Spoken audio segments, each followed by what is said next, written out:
आज special report में बात भारत कनाडा स्टैंड ऑफ में न्यूयॉर्क और नई दिल्ली से आई दो बड़ी खबरों की।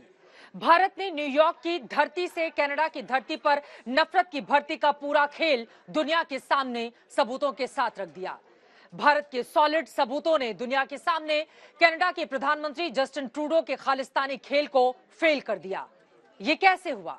इसे समझने के लिए आपको विदेश मंत्री एस जयशंकर को जरूर सुनना चाहिए। आप विदेश मंत्री को सुनेंगे तो समझेंगे अंतर्राष्ट्रीय मंच पर कनाडा का झूठ कैसे पकड़ा गया, कैसे अंतर्राष्ट्रीय मंच से लेकर भारत के अंदर तक ट्रूडो का प्लान खालिस्तान हो चुका है एक्सपोज। इलाका जस्टिन ट्रूडो का, पार्लियामेंट कनाडा की, आरोप के स्क्रिप्ट राइटर कनाडा के, मर्डर की पटकथा से लेकर क्राइम सीन तक कनाडा का। मतलब सब कुछ हुआ कनाडा में, लेकिन बिना किसी पुख्ता इन्वेस्टिगेशन के, बिना किसी पुख्ता सबूत के कनाडा के प्रधानमंत्री जस्टिन ट्रूडो ने अपनी घरेलू पॉलिटिक्स और लोकप्रियता के गिरते ग्राफ को बचाने के लिए भारत पर यही इल्जाम जड़ दिया। सोचा था अपने इलाके में, अपने घर में, अपने आका के कहने पर पहले झूठे आरोपों की कहानी गढ़ेंगे, भारत पर मढ़कर विक्टिम कार्ड खेलकर भारत को नीचा दिखाने की कोशिश करेंगे। सोच यही थी G20 की सबसे कामयाब अगुवाई करने वाले मुल्क की बढ़ती इमेज को चोट पहुंचाने के लिए। लेकिन जस्टिन ट्रूडो एंड कंपनी का यही कैलकुलेशन न सिर्फ एकदम गड़बड़ साबित हुआ, क्योंकि ये नए दौर का नया हिंदुस्तान है, पलटकर जवाब देता है, वो भी मुंह तोड़। तभी तो नई दिल्ली से करीब 11,000 किलोमीटर दूर न्यूयॉर्क में दुनिया के सबसे बड़े मंच पर विदेश मंत्री एस जयशंकर ने कनाडा तो कनाडा, भारत विरोधी सभी ताकतों को एक साथ आंखों में आंखें डालकर लताड़ दिया। Nor must we countenance that political convenience determines responses to terrorism, extremism, and violence. Similarly, respect for territorial integrity and non-interference in internal affairs cannot be exercises in cherry picking.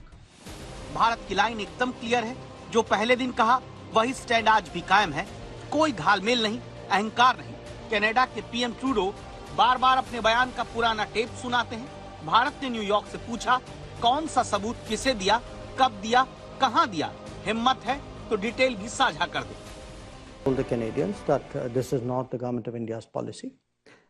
Two, we told the Canadians saying that look, if you have something specific, if you have something relevant, let us know. We are open to looking at it. So, but to understand the context of it, in a way, because the picture is not complete without the context in a way. Bharat ने जोर का झटका Trudeau को दिया, Trudeau को बता दिया, समझा दिया कि एक हाथ में खालिस्तान, दूसरे हाथ में दोस्ती नहीं चल सकती। मतलब जब तक ट्रूडो के देश की खालिस्तान वाली कारस्तानी जारी रहेगी, तब तक भारत का रुख टिट फॉर टैट का होगा। We have actually been badgering the Canadians. We have given them a lot of information about organized crime leadership, which operates out of Canada. There are a large number of extradition requests. There are terrorist leaders who have been identified. So do understand that there is an environment out there. So that is important in a way to factor in, if you have to understand what is going on out there. And our concern is that it's really been very permissive because of political reasons. So we have a situation where actually our diplomats are threatened, our consulates have been attacked, and often comments are made about, there's interference in our politics. And a lot of this is often justified as saying, well, that's how democracies work. अंतर्राष्ट्रीय पत्रकारों ने विदेश मंत्री S Jaishankar से पूछा, Canada की तरफ से सबूतों के दावे के पीछे अमेरिका है। विदेश मंत्री ने अपने अंदाज में सीधा जवाब दे दिया।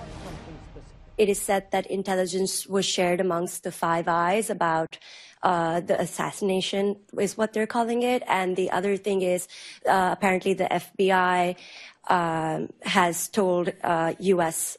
Sikh leaders that there are credible threats to them. So just wanted your reaction to that.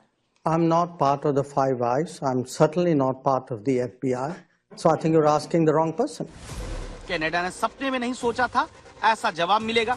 भले ही ट्रूडो नहीं समझ पाए, लेकिन भारत पूरी तरह सतर्क है। मतलब प्रयोग के पीछे का संयोग क्या है, ये तस्वीर आपको याद होगी जब चीन के राष्ट्रपति जिनपिंग ने ट्रूडो को सार्वजनिक तौर पर डांटा था। जिनपिंग ने फटकार लगाई, ट्रूडो चुप्पी साधे रहे। कूटनीति की दुनिया में इन तस्वीरों के मायने साफ है। इशारा यही कि कनाडा पूरी तरह से चीन का पिछलग्गू बन गया है।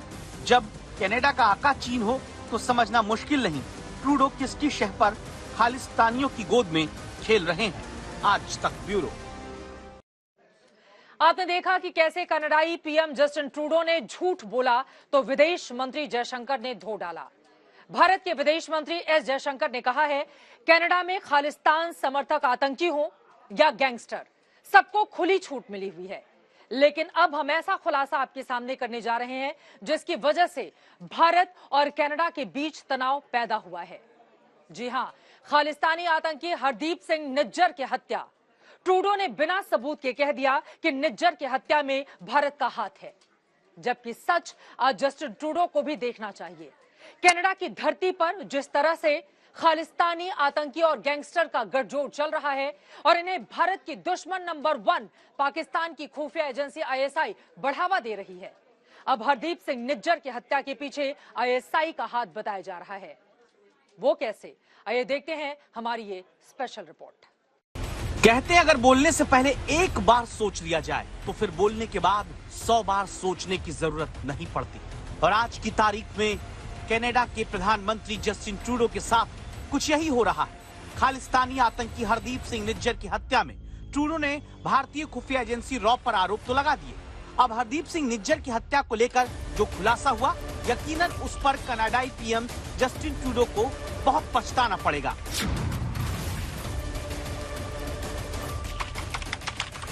अठारह जून 2023 की रात 8:30 बजे कनाडा में खालिस्तानी आतंकी निज्जर पर 50 गोलियां चलाई जाती हैं। 34 गोली निज्जर को लगती है और निज्जर का वहीं काम तमाम हो जाता है। 100 दिन हो गए निज्जर की हत्या को और तब से कनाडा में तनाव चल रहा है। खालिस्तानियों की कठपुतली बने कनाडाई पीएम जस्टिन ट्रूडो की भी जैसे मति मारी गई। ट्रूडो ने बिना किसी सबूत के भारत को अपने देश की संसद में दोषी बताना चाहा, लेकिन अमेरिकी मीडिया में जब से निज्जर की हत्या के वीडियो को लेकर जानकारी आई, तब से इस मामले ने एक नया मोड़ ले लिया। वीडियो के हवाले से कुछ सनसनीखेज दावे किए गए। वहीं अब ये कहा जा रहा कि निज्जर की हत्या पाकिस्तान की खुफिया एजेंसी आईएसआई की साजिश भी हो सकती है। निज्जर के मैकेनिक को उसके ट्रक के व्हील बेल में एक ट्रैकर मिला। आईएसआई ने शार्प शूटर्स की मदद से निज्जर की हत्या करवाई। वीडियो के मुताबिक निज्जर पर 2 सिखों ने गोलियां चलाई। निज्जर भारत से अलग एक खालिस्तानी देश की मांग करता आ रहा था। जुलाई 2020 में भारत ने उसे आतंकवादी घोषित किया था। जानकारी के मुताबिक निज्जर पर आईएसआई इस बात का दबाव बना रही थी कि पिछले 2 साल में कनाडा में जो गैंगस्टर आए, निज्जर उनको पूरी तरह सपोर्ट करे, जबकि निज्जर का झुकाव खालिस्तान के पुराने आतंकियों की तरफ था। क्या खालिस्तानी आतंकी हरदीप सिंह निज्जर आईएसआई की यूज एंड थ्रो पॉलिसी का शिकार हुआ है? इस तरीके की बातें अब आम होने लगी हैं। आपको बता दें कि पिछले कुछ दिनों में जिस तरीके से पाकिस्तानी खुफिया एजेंसी आईएसआई के एजेंट्स कनाडा में सक्रिय थे, उससे ये शक गहराने लगा है कि इन एजेंसी के एजेंट्स की तरफ से वहां के लोकल क्रिमिनल्स और गैंग्स का इस्तेमाल हरदीप सिंह निज्जर की हत्या करवाने में किया गया। सूत्र बताते हैं कि पिछले कुछ दिनों से जिस तरीके से हरदीप सिंह निज्जर खालिस्तानी आतंकी गतिविधियों में शामिल होने से बच रहा था, साथ ही अर्शदीप डल्ला का इस्तेमाल उसकी तरफ से किया जा रहा था। पाकिस्तानी खुफिया एजेंसी आईएसआई ये चाहती थी कि हरदीप सिंह निज्जर तमाम गतिविधियों में शामिल हो और भारत के खिलाफ एंटी इंडिया प्रोपेगेंडा बड़े स्तर पर चलाए। ये वो करने से जब पीछे हटने लगा तो क्या पाकिस्तानी खुफिया एजेंसी आईएसआई ने हरदीप सिंह निज्जर को मरवा दिया? इस तरीके की बातें अब हो रही हैं।